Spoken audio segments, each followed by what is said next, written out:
Ah, you're earlier than I expected. Hey, Flint's! Been waiting here long? Not too long. I came a little early so I'd have some time to think. Are you nervous about the battle? Quite the opposite. I'm reminiscing on my past battles. When I was awakened by the Ratniki, I had not touched a weapon in many years. I felt like the battlefield was not where I belonged. But after waging war against the Wild Hunt for so long, I came to realize something. A life of absolute peace is simply not a possibility for me. My restless flame indicates that somewhere inside of me, there is a deep yearning to root out the evil in this world. Oh, that doesn't sound like such a bad thing.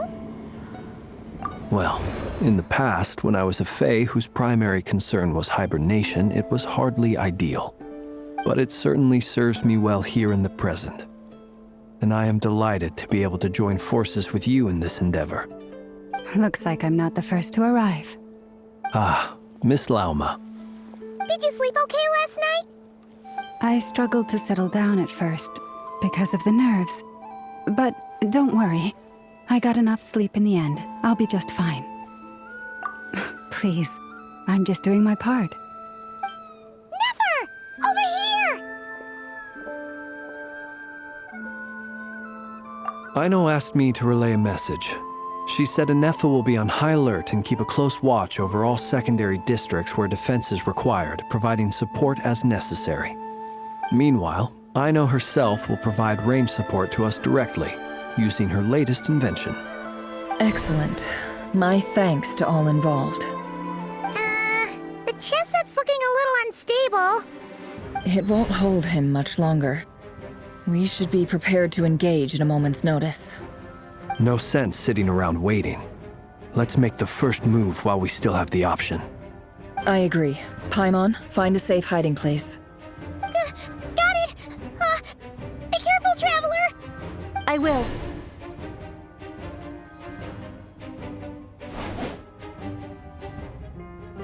Everyone, take your positions as soon as the battle starts. Every ounce of strength we have in our bones, let us bring to this fight. Ready? Let's go. I've seen all your futile ploys before. You have become the authors of your own demise. I wouldn't be so sure about that.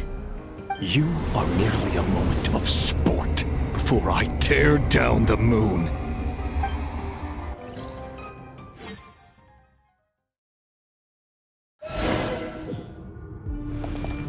Stay on your toes.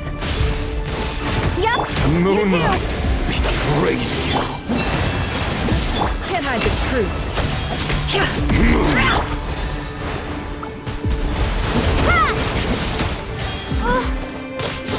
Let me help you guys. It's this!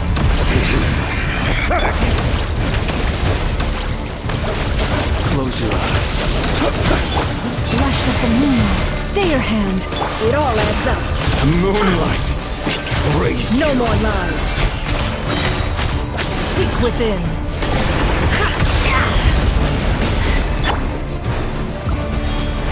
Hunt them down. Move. By the frostmoon of old.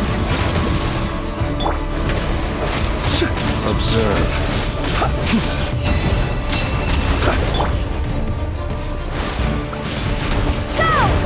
Hunt them down! The moonlight betrays you. It all adds up.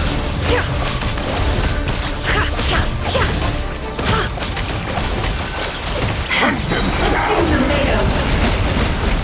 The mystery unravels. Futile! The way! Receive my blessing. No more lies. The moonlight betrays you. Pathetic! Hunt them down! With one heart, we pray. Move! It's all futile!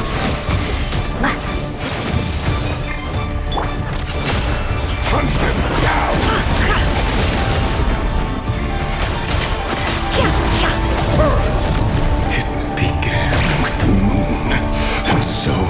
shall it end. The moon will protect you.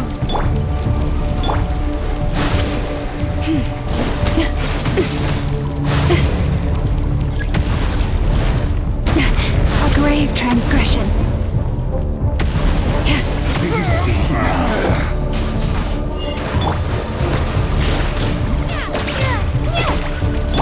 From here, when will it be as you foretold? Move!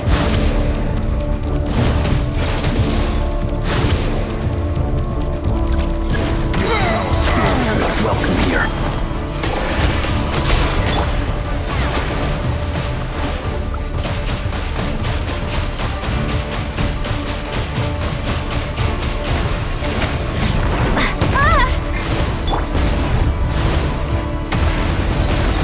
Beware the creatures of the night. The moon is Steady now. you to hunt them down.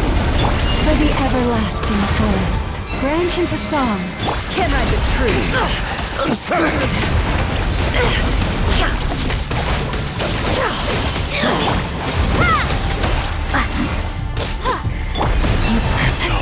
Futile. I'm rather out of sorts. To dust. It all adds up. Time to come clean.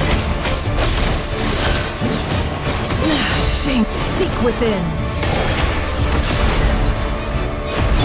Leave this place. Pathetic. With one heart, don't pray. Moonlight betrays you. Close your eyes. Move. Are you quite finished? Futile. Water jet! No more lies. Absurd. Forest, protect us. Observe. Close your eyes. Can't hide the truth. Pathetic. The mystery unravels.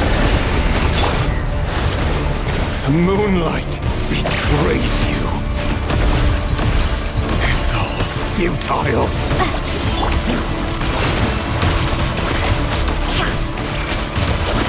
It all falls into place. For the everlasting forest. Lucky. Your little game of heroics is over. Who wants to go first?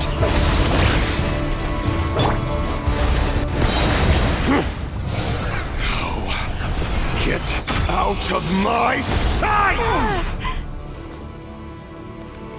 No! Your death is We've within been my separated. grasp! You okay? Never! Where are the others? Stuck outside the barrier. I guess he really doesn't like us. Destroyed! Dream before! Knowing too much is always a death sentence! How much power would it take? Careful what you wish for.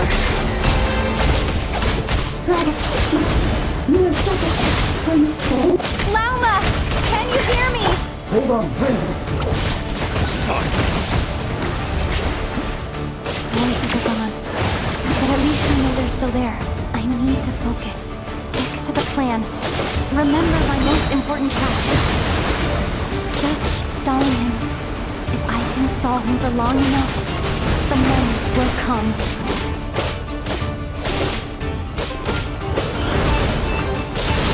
Seek within. No more lies. Let's see what you're made of.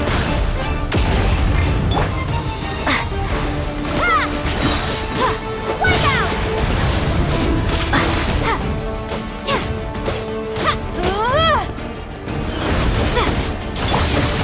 The mystery unravels. It all falls into place. Time to come clean. It all How? Water jet! Bombs away! Seek within.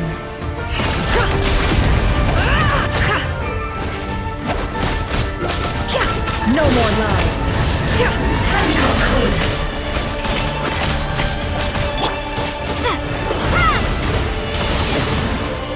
Where to run, where to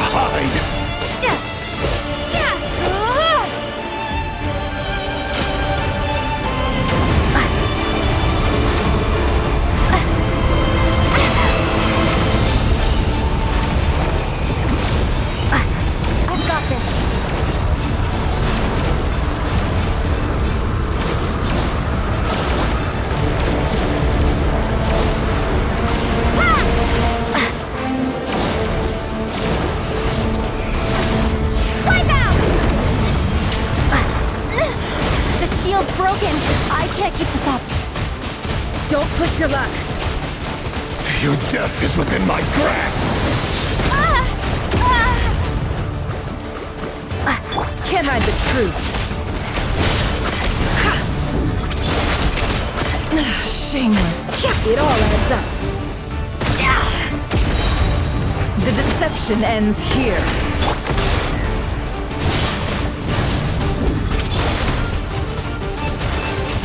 Go!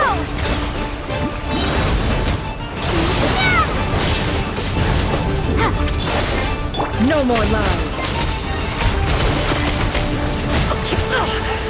It all adds up. Seek within. No more lies.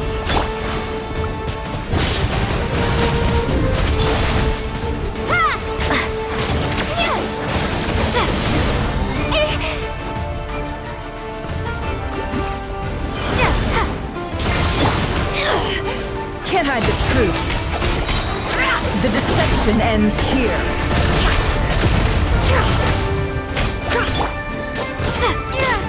Water jet!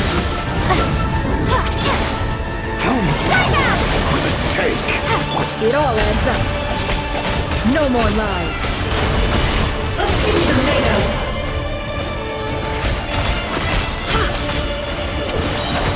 Seek within.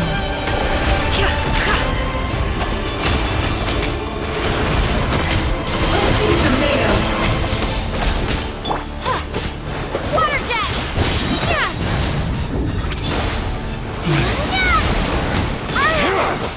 Can't hide the truth. Let's see tomatoes. No more lies.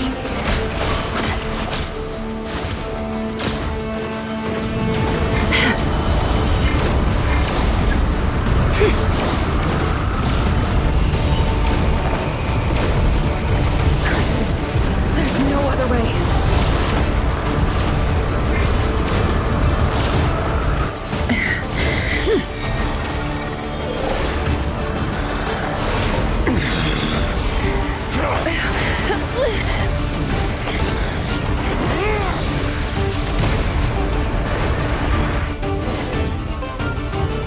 The only way to defeat Rerir is to borrow his own power. That means Columbina will have to disappear while you two bear the brunt of his attacks. You have to hold on. Find a way to keep him focused on killing the two of you.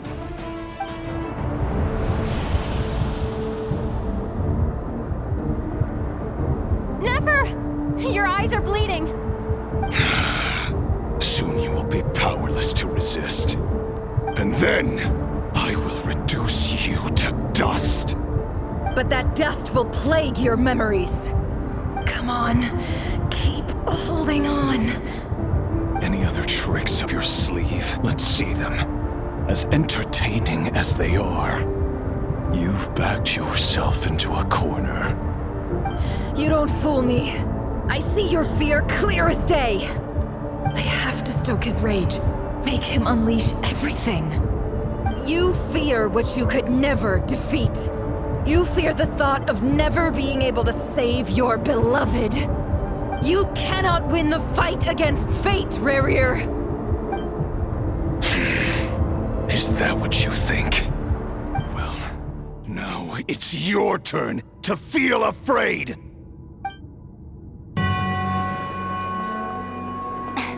You fear the sound of your own name? Is it us you hate? Or is it what you've become? Let's see what becomes of you!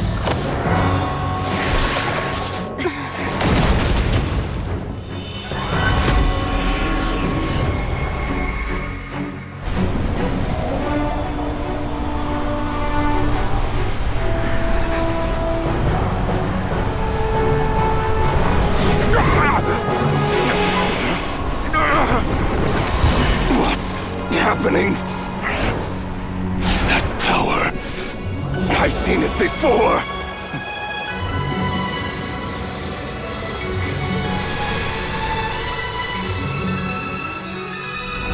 His power is on another level. We'll need to use an alchemical array to convert his power into a usable form. Then quickly channel it into Columbina, rendering her powerful enough to compete with him. I'll join you. I can help. If I release enough abyssal energy into a confined space, it'll create a potential difference, allowing us to extract a huge amount of elemental energy. Next, I'll synchronize with everyone's minds using Pyro, then give you temporary access to their abilities and fields of view. But it won't last long. Can you see? Well enough. So, we have a student of Gold Rhine-Daughter in our midst! How about that?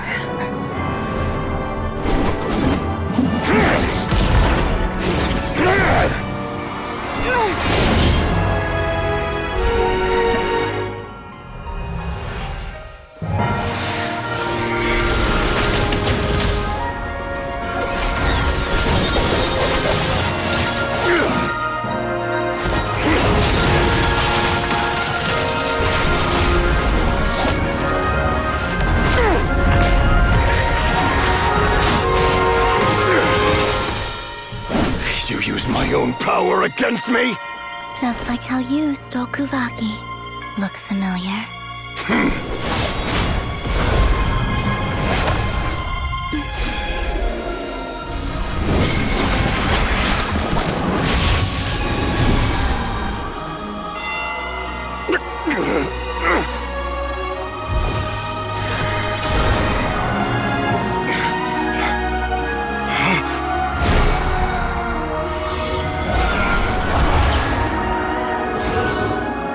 Don't you realize? You don't have the power to hold that gate open! I don't, but someone else does.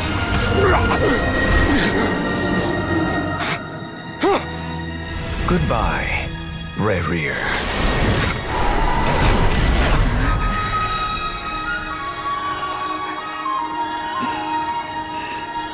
We won.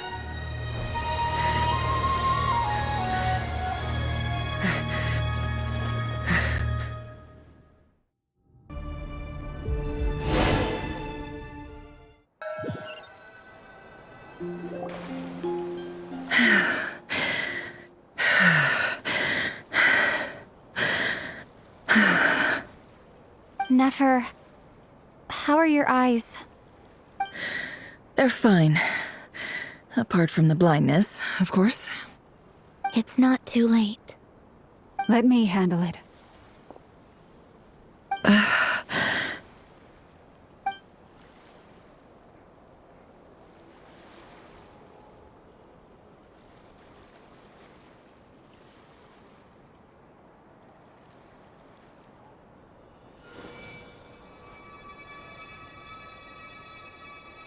Miss Nefer, it's not like you to lose your composure.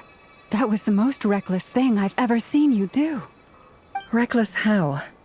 The situation was critical. Our lives were at stake. We had to do something.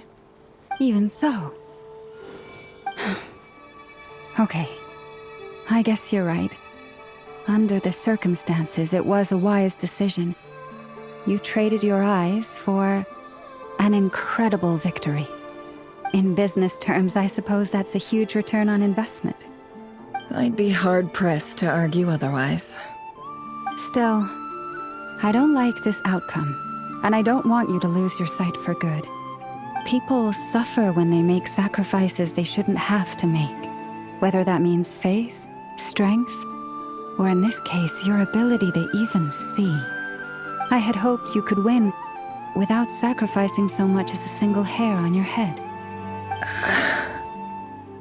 Thank you. Really. All done. Don't try and open your eyes just yet. We'll see how you're doing in a couple of days. Until then, please follow your recovery plan to the letter. I'll send full details through Yehoda. For now, just get yourself home, relax, and rest.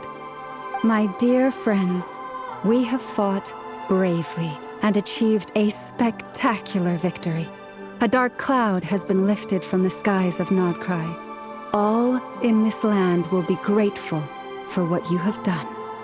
The moon will remember this day. Thank you both.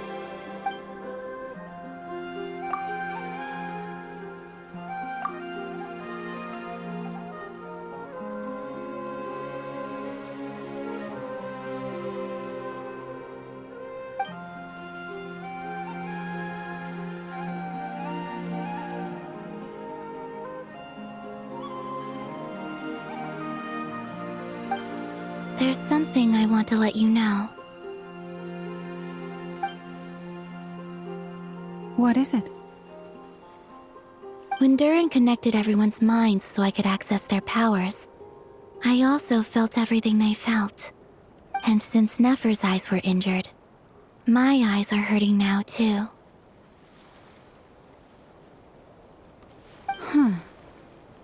Hold on. Let me try. I only feel the pain. There's no actual damage. I just thought I should tell you. You're right. There's no damage. That's a relief. But I must say, I'm surprised to hear the Kutar share something like this with me. In the past, you never used to open up about yourself. Things are a little different now from how they were. I'm learning to share how I truly feel with my friends. Friends. You have no idea how glad I am to hear that.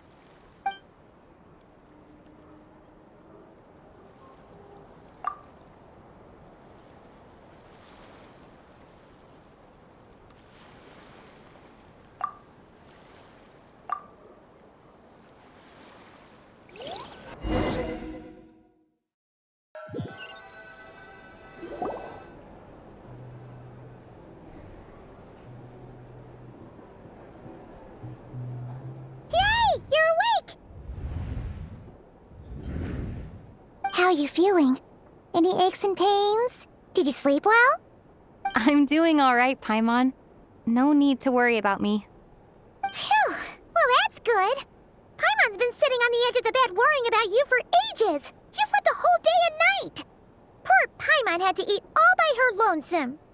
Glad to hear you didn't starve. How was the food? Well, it wasn't the same without you there to share it. Honestly, Paimon just can't relax when you're not your usual self. She couldn't enjoy the food and settle down to sleep. Well, I'm back to normal now. Oh yeah, and Albedo swung by earlier.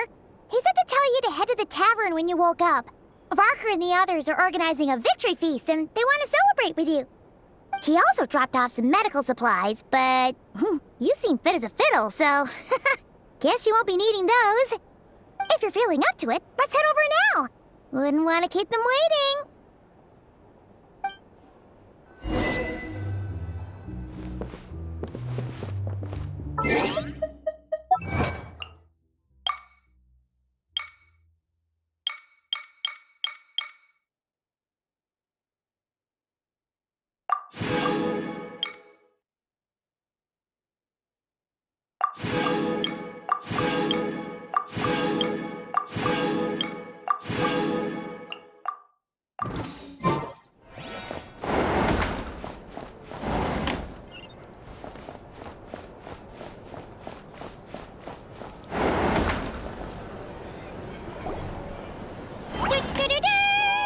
We're here! Oh, Traveler and Paimon! Perfect timing! We were literally just saying how there's no way we're holding this victory feast without you any longer, and we would have postponed it till tomorrow. How are you feeling today? Much better, thanks. Don't worry about me. Relieved to hear it. If that changes, just let me know. Happy to check you over at any time. Yep, we're here for you. Anything you need, just let us know. Oh wait, where's Nefer? How are her eyes doing? Nefer's right over there. I'm sure she'd love to catch up with you.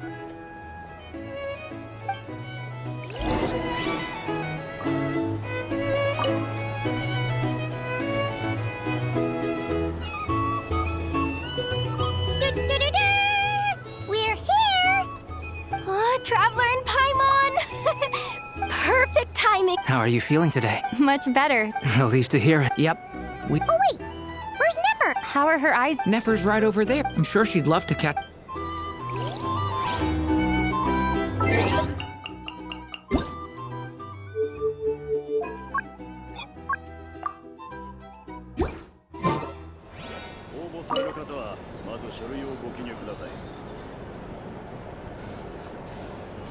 Sanjo! お邪魔するぜ！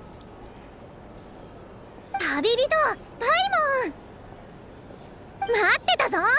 あんたらが来なかったら祝勝会は延期しようって言ってたところなんだ。具合はどう？もう平気。心配しないで。ならよかった。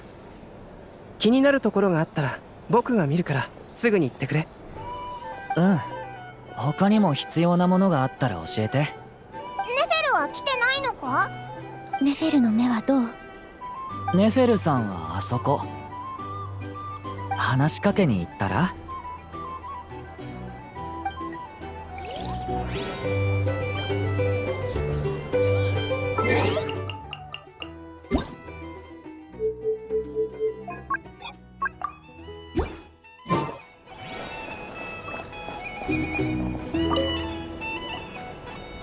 ？I thought of 1,000 ways to congratulate you, but now you're here, words are failing me. The honorary knight stuns them speechless once again! Well said. The honorary knight showed us all how it's done. The other knights told me that Mondstadt was the first stop on your journey. All of us are truly delighted to count you as our friend. I'd like to thank you for supporting the Knights of Favonius, and also for helping us save Nodcry. Nonsense! Of course I'm gonna mention it. This is more than just business. It's a relationship. And there can be no relationship without showing gratitude where it's due.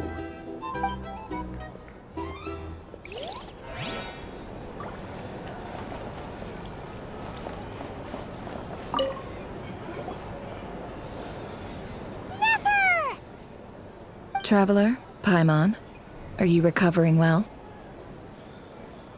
Turns out that moon chanter has some real talent after all. My eyes were mostly recovered after just a couple days' rest. I can actually open them again now. Yeah, but you gotta be careful. Lauma says not to strain your eyes while they're still healing. Yes, thank you. I'm well aware. Yehoda, could I borrow you for a moment? I could do with an extra pair of hands. Oh, sure. Coming. Did you hear that? I gotta go help Lauma for a second. You guys chat among yourselves. I'll grab us some drinks on the way back. Paimon, you still like 'em sweet? You bet! Make it extra sweet, cause Paimon's earned it! Sure thing!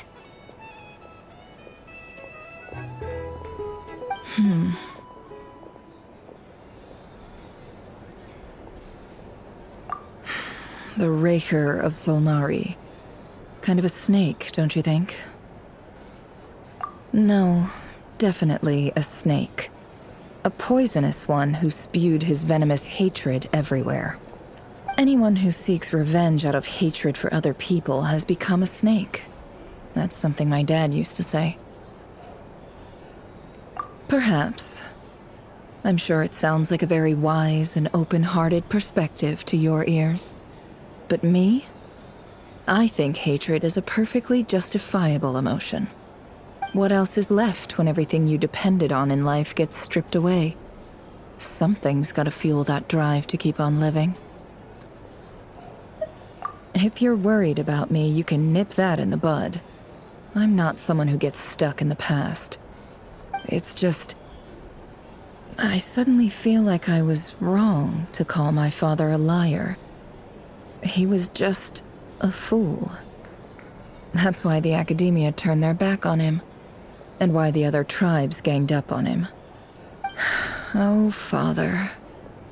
How much better things could have been if you were a skilled liar. Look at the Ibis King. Thoth is a fiendishly cunning liar. And yet, strangely, he feels more like a father to me than my real dad ever was. He's never brought it up, but I'd bet he feels the same way. Why else would he give me the power to perceive the truth, while at the same time training me in the art of deception? Well, King Deshret banished him to Aru, which is essentially a prison, and posed 3 questions to him. He promised that he'd have his freedom if he could find the answers. His response was to take on a physical form and approach me, hoping that I could become his envoy and search for one of the answers on his behalf. Did he really think I'd fall for that? He's stuck there. He can't make me return what he gave to me. So that's enough for you to decide he's nice, is it? He's a prisoner, and he was scared.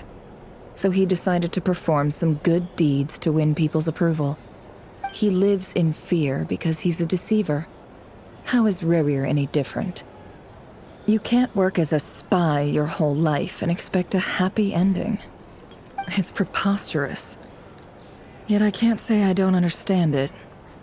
Liars live in the darkness of their own making, but it's still human nature to want to go on living.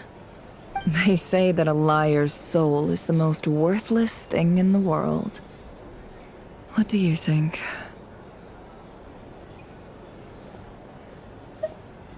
Oh, really? Well, it takes a very kind person to find compassion even for liars. If you ask me, the soul of a liar really is worth nothing, because all they care about is themselves. For example, when something good falls into my lap, I don't go sharing the news around. Stops other people trying to steal it from me.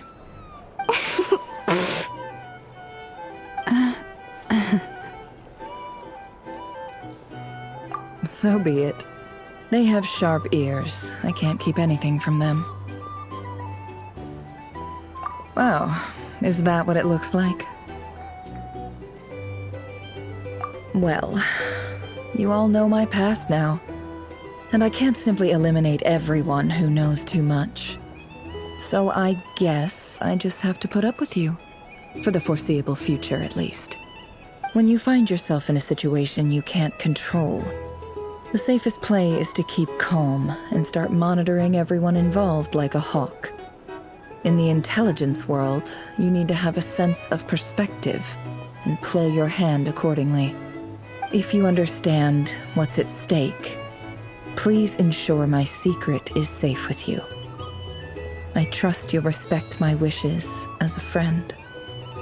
But don't forget, I will also be watching you like a hawk. Very good. Oh wait! Now that the panic's over and we've all calmed down, Paimon suddenly remembered something. After all that build-up, our mystery ally never showed up even once.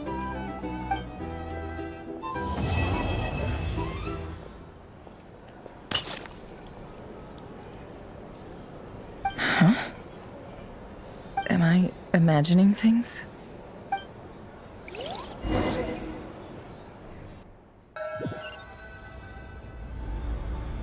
So, that close colleague who stayed behind with you? What's he been up to recently? Don't know, don't care. I get more normal human interaction from hanging out with Bosco too than him. Although, now you mention it, he hasn't bothered me in a while. I wonder if... If he's disappeared without a trace, it's the biggest gift he ever gave to the world. But I somehow doubt that's what's going on. He won't lie low forever. So we'd better stay on guard.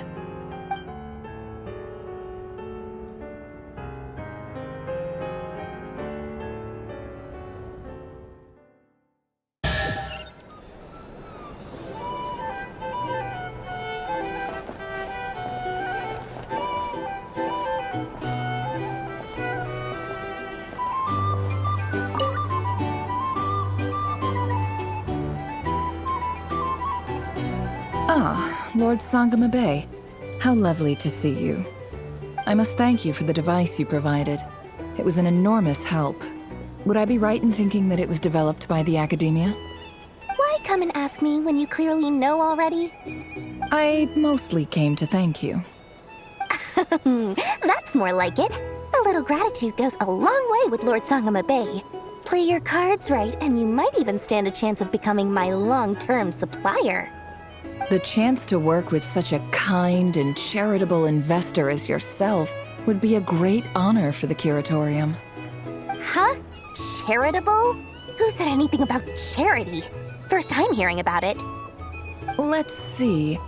The first plot of land you purchased in Krai, your desert interests, and... Stop! What do you think you're doing? Exposing my investment history! It's nothing to hide from. They're all perfectly legitimate investments. And some of the land you purchased was with the intent of building a sanctuary? Yes, I heard about that too. How did you... You're a curious case, Lord Sangama Bay. You don't like people finding out about your good deeds, do you? But I'm afraid no matter how hard you try to keep things under wraps, where there's a will, there's a way. You did it for Sumeru, didn't you? It was empty land that was gonna go to waste otherwise. I figured if I built something there, it might at least get some use in an emergency. Disasters are capricious things. They strike without any warning. I've lost family to a disaster before, and I don't want to lose any friends or business partners if I can help it. My elder sister used to dream of finding a sanctuary. Somewhere with plenty of food, water, and medicine. Where everyone could live happy lives. It was something I looked into, but after discussing things with the Dendro Archon, I decided on a more effective strategy. The tech people handled the tech, and Moneybags provided the Mora. It just made the most sense. It's a pity that so few people know the truth about you. Everyone says that you view everything in terms of Mora, and all you care about is growing your own wealth. So, what's the problem with that? Everyone wants to be rich. It's human nature. So yes, I love Mora, and it's nothing to be ashamed of. But surely you have dreams of your own beyond just making Mora. You don't get it, do you? My dream is to invest in other people's dreams. And, you know, make a nice little slice for myself along the way. Just thinking about it makes me happy. That sweet, sweet sound of Mora. Thank you. For the device? And the pendant. Oh, that. I was just returning a favor. Don't worry about it. Seems like we've both been away from home for a very long time. Yeah. So long that I barely remember what my family even looked like. That would be your mother, father, and sister? Yeah, though it's been years since my sister passed away. It's not like I want to forget them, obviously, but memory can be even more ruthless than the most calculating business person. Beyond a certain point, if something isn't helping you, it just gets rid of it. My sister can't help me now. Slowly but surely, her face is fading from my mind's eye. It's become a vague impression. Not everything will fade. When loved ones pass away, the beautiful memories are the ones that last the longest. Yeah, that's true. If you ask me, that's the one silver lining in all of it. Well, that, plus, I'm sure that life is much better now than it was back then. Oh, absolutely. I have tons of Mora, a big beautiful house, business is booming, and I'm as happy as can be. You've got a lot going for you too. Boss of the Curatorium of Secrets? I'm sure there's plenty of Mora to be made in that line of work. I appreciate the vote of confidence.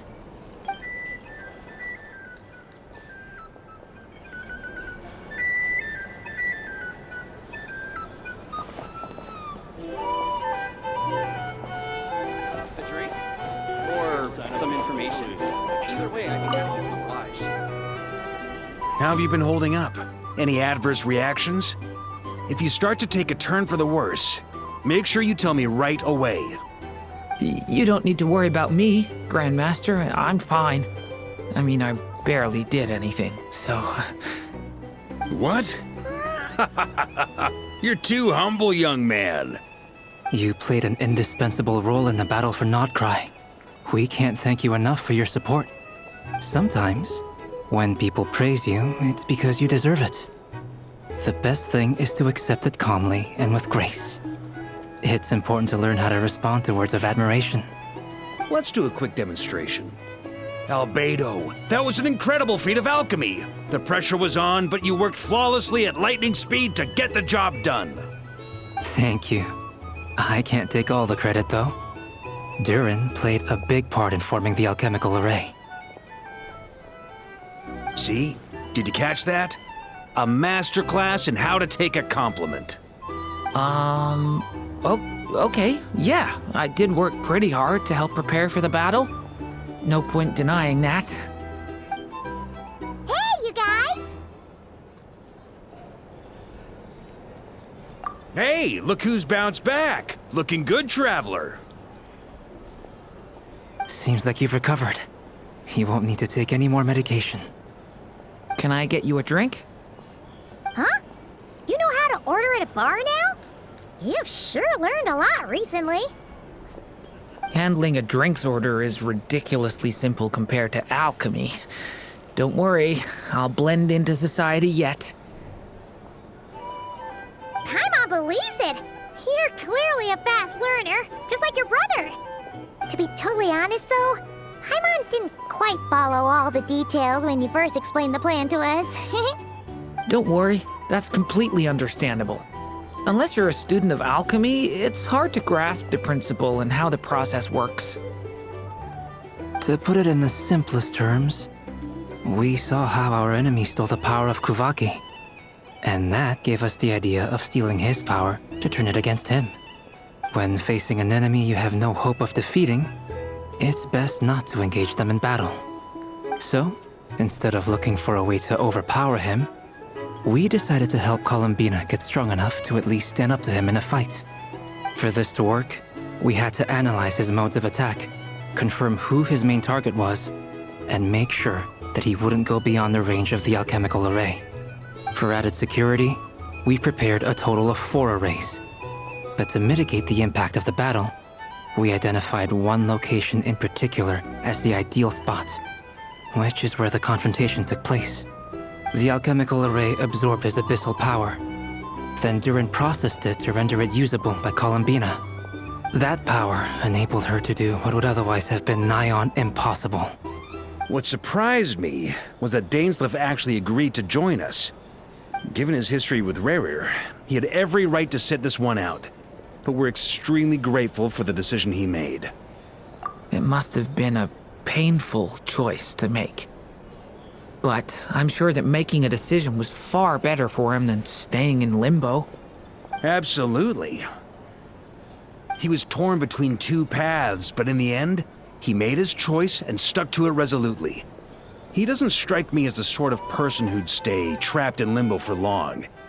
Anyway, however you cut it, everyone gave a stellar performance. And now, it's time to kick back and celebrate.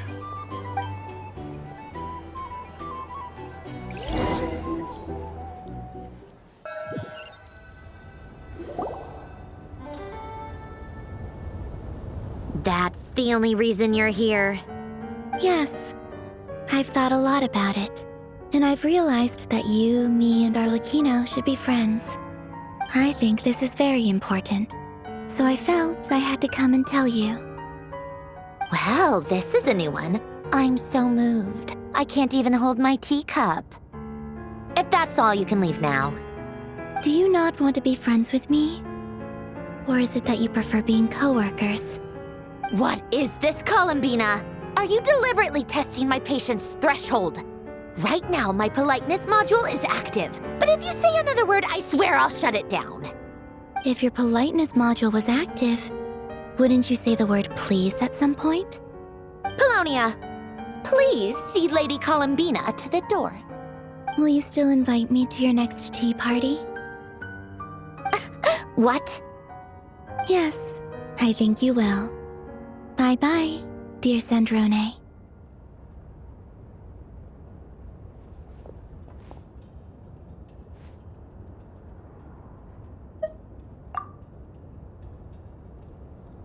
Last time, the Wild Hunt escorted you out. Would you rather I handled it myself this time? We just wanted to, see how you were doing now that it's all over. Why? Out of concern for my safety? I hope you didn't seriously think that the Rerir of Silnari would be able to lay so much as a finger upon me, given how prepared I was. Mostly because you kind of helped us out, so we just wanted to check you were okay. Looks like all your robots are fixed, huh? Oh, don't you worry about that. Tea time is already a write-off. The visitor before you managed to kill my appetite. If you're in the mood for tea, go ahead and help yourself. Otherwise, it's going to waste. My coasters are still missing in action, though. Use this notebook instead. Whoa! Pretty hefty notebook. Look at all those calculations. You can ignore those. They're just dumb scribblings. I doodle and write in my free time. Sometimes I remember the distant, dreamlike past. Sometimes I imagine the far-flung future. And other times, I grit my teeth and note down all the crazy nonsense going on in the present. Some people do the crosswords in the newspaper. This is my equivalent of that. Trying to predict the future is like daydreaming, and writing about the present just makes me furious. The past is my favorite. If nothing else, it's already set in stone, so I don't have to rack my brains trying to figure it all out. Huh. Although, having said that, the only vaguely interesting memory in my past is probably that guy they call Lord Artificer. Who else? Pretty much all the mecha and Fontaine are his personal handiwork. Wait, are you saying you know him? Like, personally? As a friend? I mean, I guess we were friendly enough. Yep. In fact, I'm probably the only normal person left who knew him at all. We used to chat occasionally back when he was still around. Before he passed away, he asked me to destroy all his manuscripts. I honored his request, but I did read through everything first before destroying them. I mean, I couldn't let the genius of Lord Artificer Alain Guillotin disappear like that. Would have been such a waste.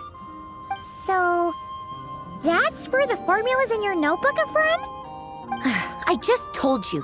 Those are my equivalent of crossword puzzles. They're just dumb formulas that I solve for fun when I'm bored. Alain's work was like epic poetry. The formulas in my notebook are just silly little riddles in comparison. Not that there's anything bad about them. I mean, at least, solving those riddles isn't going to hurt anyone. Except me, 'cause I lose a few brain cells in the process. Anyway, while we're on the topic, I might as well tell you about what happened to him and his friends. Alain Guillotin had two close buddies, Renee and Jacob. They spent their childhood years together in the Narzissenkreuz Institute. They were all quite competitive, so there was some rivalry between them, but it was a friendly rivalry. But beneath the friendship and the rivalry ran something deeper, a sense of nostalgia for the past. Unfortunately, childhood would end, the prophecy would come true, the apocalypse would arrive, and the future would never be. A mad dream that would normally only capture the minds of lunatics began to take root in their hearts. A dream of saving the world. And if Renee and Alain had been people of lesser wits, that dream would probably have ended up as something for them to joke about in their older years. But alas, they were some of the sharpest minds around. They nurtured that dream with the full power of their intellect, and it grew into something that ate away at their souls. The first of them to fall under its spell was Renee. Against Alain's wishes, he persisted in experimenting on a mutual friend of theirs to try and save their life. Alain did not approve and parted ways with Renee. It's complicated. Alain wanted to believe that Renee only did what he did for the sake of their friendship. But when he told me about what happened, I could tell he still had some suspicions about Renee's motives. Perhaps the seed that would grow into a nightmare had already sprouted in Renee's mind. even then. The next time they met, Renee's soul had been completely engulfed by the dream of salvation. His futile attempt to change the tide of fate only resulted in a wave that swallowed up the world, even before the apocalypse came. And although that wave died down eventually, I hear that it just recently came back with a vengeance. As I understand, Renee wanted to live out his dream of salvation once more. But I'm told that the attempted resurgence finally died out for good. At long last, Renee awoke from his deluded dream. Though of course by then it was far too late. What do you think of Renee? Do you admire his transcendent genius? His view that any price was worth paying to achieve the lofty goal of saving the world? Or do you despise him? Dismiss him as an evil madman who wrought havoc on the lives of everyone around him as he pursued his delusional dream? Same difference, really. Just a matter of perspective. What a cop-out. But I suspect you'd have a more incisive and insightful answer if we dug into it further. I don't like fanatics who give up their whole lives for their ideology. Nor do I like fools who let their delusions take control. Maybe I could understand if Renee had just been an ordinary person. But he had a sage-like intellect. And still managed to get himself lost in the labyrinth of his own desires. Anyway, that's enough about Renee. Now, moving on to Alain Guillotin, the Lord Artificer. He managed to put a stop to the first storm whipped up by Renee. But after that, Alain lost his friends and family. To his credit, I suppose, the loss of his family and friends was purely a tragic accident. It's not like Alain sacrificed them for his cause or anything. After that, the only thing supporting his work was the same dream that had dragged his closest friend down to the abyss. But although the desire to save Fontaine drove him to found the Fontaine Research Institute, Alain continued to reject any form of transcendental knowledge or power. He was suspicious and fearful of it, having seen the way it had affected his closest friend. I think that formulas and machines derived solely from human intellect were the only thing that gave him a sense of spiritual comfort. Yet Alain's intellect was simply too great. It barely left him space to breathe in his lifetime. Once he realized that the end of his life was approaching, he finally accepted the truth. The Nazissenkreuz Institute needed someone, and a human being, to see its story through to the end. He quit working on his formulas, trading them in for the fairy tales that had played such a formative role in his childhood, but which he barely touched in his adult life. He told me that the director of the Nazissenkreuz Institute used to read those fairy tales to the children as bedtime stories. Apparently, they worked wonders at sending kids off to sleep. I think that all he wanted at that time in his life was to be able to sleep deeply without being plagued by depression. By that point, nothing else really mattered. At the very end, he laid down to rest in the ruins of the former Nazissenkreuz Institute orphanage, while the Fontaine Research Institute he had founded continued tirelessly with its work. Many years after that, tensions over competing dreams would once again cause a rift, this time between members of the Fontaine Research Institute. But the actions of those fools had nothing at all to do with Alain. And that is the story of two people from the Nazissenkreuz Institute who both wanted to save the world. One went all in on his fantasy of salvation without ever looking back, and ended up calmly sinking to the bottom of the deepest sea. The other sought desperately to burn bright in his life, even though he wasn't sure where he was going. I do sometimes wonder, why is it that people like them have such grand hopes of saving the world? Even the grandest tree starts as a tiny seed. So perhaps, for each of them, their mission to save the world began with a very simple desire: to save themselves. They were young children with friends and family who mattered to them, desires to explore the meaning of life, ambitions to have a successful career. They didn't want to see all of that taken away in one fell swoop. Or maybe they just wanted to find something to anchor themselves within the chaos, to stop them getting quietly swept away by the storms of life. But instead, the search for their own salvation took them down the rocky road laid out by fate. Do you think the desire to save oneself is enough of a justification to try and save the world? Sensible answer. Glad to know you've got your head screwed on straight. Alain would disagree, though. I asked him the same question back when he was in his prime, putting all of his energy into his work. Yes, it's enough. No elaboration, just a quick, short answer before getting right back to his work. He was always that way. All right, tea time's over. I owe Arlecchino a favor for telling me these stories. I'll have to bring a whole sack of gifts the next time I visit the House of the Hearth. I'm gonna go tinker with Polonia now. You guys can do whatever you want, as long as it doesn't involve interrupting me. Polonia, exit hibernation mode. Begin diagnostics.